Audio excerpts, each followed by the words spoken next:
राम राम साथियों, समस्त प्रदेश से पधारी ये तूफान तरुणाई युवा जो राजस्थान की राजधानी के अंदर भाई साहब हनुमान जी बेनीवाल के नेतृत्व में रखी छात्र अधिकार रैली के अंदर पधारे उन सब युवा साथियों का तहे दिल से धन्यवाद। बड़े भाई साहब जी हनुमान जी बेनीवाल का धन्यवाद, जिन्होंने हम सबके दुख दर्द को समझ के और इस राजस्थान की सरकार को चेताने का काम हमारा साथ दिया, उसके लिए बहुत बहुत धन्यवाद। साथियों, आज हम हमारे ही हक के लिए रोडों पे उतरना पड़ा। राजस्थान के अंदर निकम्मी सरकार जो दूसरे देशों में जा के और भारत जैसे लोकतांत्रिक देश की बड़ाई करते हैं, उनके लोकतंत्र को महत्व देते हैं। साथियों, उसी निकम्मी सरकार ने राजस्थान के अंदर लोकतंत्र की हत्या करने का काम राजस्थान की सरकार ने किया। साथियों, बात करते हैं लिंग 2 कमेटी की, तो मैं उनको पूछना चाहूंगा, जब उनके बेटे चुनाव लड़ते हैं, जब वो खुद चुनाव लड़ते हैं, इसी बार उनको ये लिंग 2 कमेटी की याद आई। पिछली बार मुख्यमंत्री जी का लाडला खुद जोधपुर के अंदर गली गली के अंदर पट्टे पहने हुए और घूम रहा था। उस टाइम लिंग 2 कमेटी कहां चली गई थी?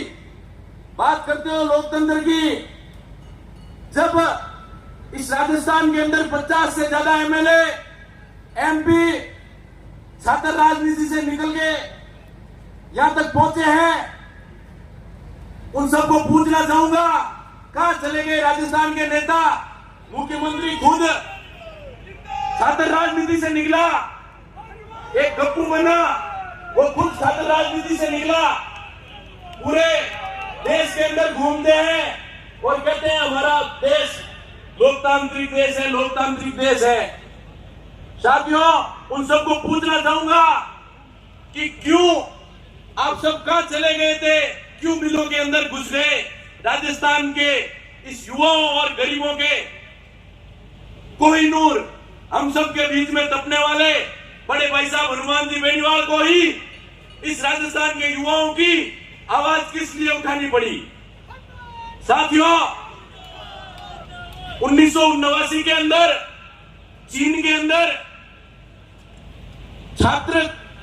समस्त छात्रों ने चीन के शासन के खिलाफ उन्होंने आवाज उठाई थी, मुख्य धारा के चुनाव करवाने की आवाज उठाई थी।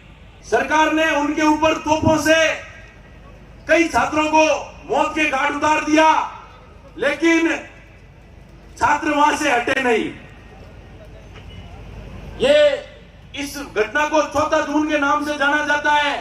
साथियों, ये हम सब एक होकर इस राजस्थान के मुख्यमंत्री जी को ये कहना चाहते हैं कि क्यों हमें उस जैसी घटना करवाने के लिए मजबूर कर रहे हो। साथियों, मैं आप सबको कहना चाहूंगा, राजस्थान के पूरे प्रदेश से छात्र नेता यहां पे पधारे हैं।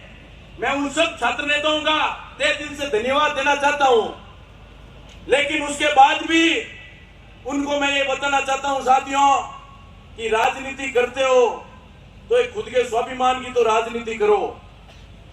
आप सबके संगठन कहां चले गए थे? क्यों ही हमारा लड़ाका बड़े भाई साहब हनुमान जी बेनीवाल इस राजस्थान के अंदर, पूरे राजस्थान के अंदर घूम के और छात्रों की दुख और पीड़ा समझ गए और पूरे राजस्थान में इन्होंने रैलियां की। आज जयपुर के अंदर इस बड़ी रैली का आयोजन किया। साथियों, मैं मेरे युवा भाइयों को कहना चाहूंगा कि वास्तव में स्वाभिमान की राजनीति करते हो।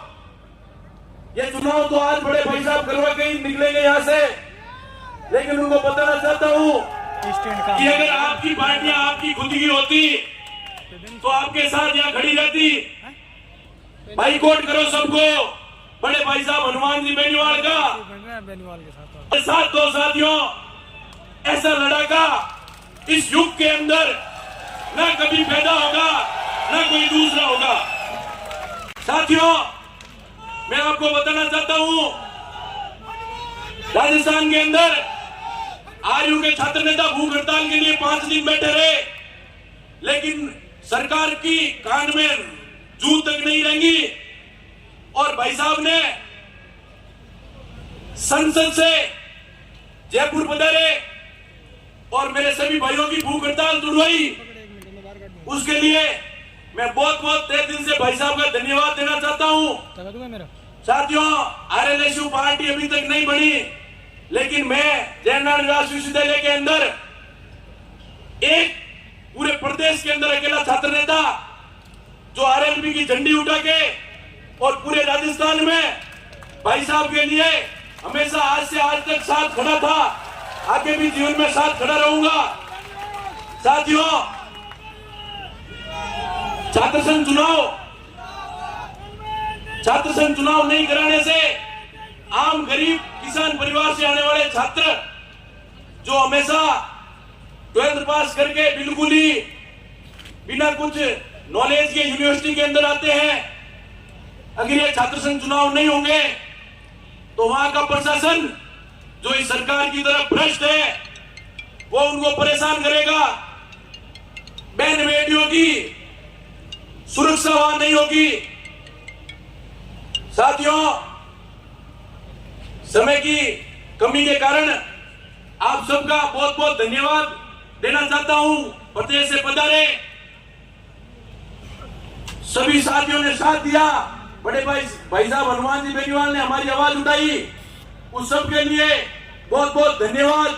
जय हिंद, जय भारत। एक लास्ट जयकारा बड़े भाई साहब हनुमान जी बेनीवाल का सारे मंच के पंडाल के अंदर से गूंजना चाहिए। हनुमान बेनीवाल, हनुमान बेनीवाल। अपने दोनों हाथ ऊपर करके और भाई साहब को ये बता दो कि आपने हमारी आवाज उठाई और हम आपके सदैव कदम से कदम मिलाकर ये विधानसभा चुनाव हो या कोई भी लड़ाई लड़ने के लिए साथ रहेंगे। दोनों हाथ ऊपर उठाकर एक जयकारा लगाओ, हनुमान बेनीवाल, हनुमान बेनीवाल, राष्ट्रीय लोकतांत्रिक पार्टी। जय हिंद, जय भारत।